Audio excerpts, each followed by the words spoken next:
As of Election Day morning today, over 100 million Americans have already cast their votes, whether through a combination of absentee ballots or in-person voting.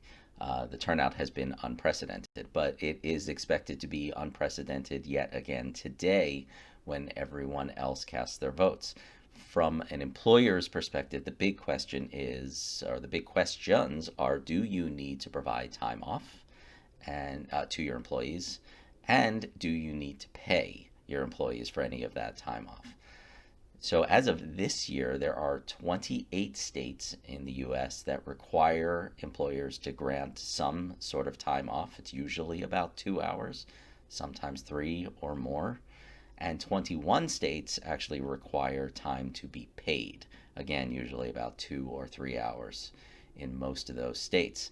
So, you should definitely be checking your local laws in terms of what time off you need to grant and if it should be paid, or give me a call and I'm happy to help you with that as well. Send me an email.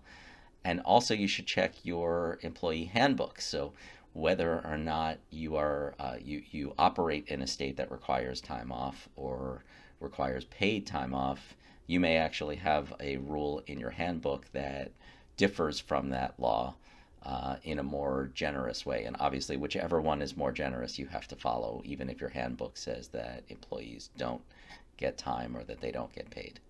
So, and on the opposite side of that, on everybody's mind today, of course, is going to be the election. They're going to want to talk about it. And you don't want to discourage, of course, employees from necessarily talking about democracy and elections, but at the same time, you also want to make sure that employees aren't discussing too many opinions, and of course, which, as we all know, in this election, maybe could lead to some contentious discussions in the workplace, and whether those employees are in person, whether they are remote, the emotions can run high either way. So you definitely want to keep an eye on that. So if you have any questions about employees and time off and what you need to provide to your employees, please reach out. Give me a call. I'm happy to discuss. Thanks a lot.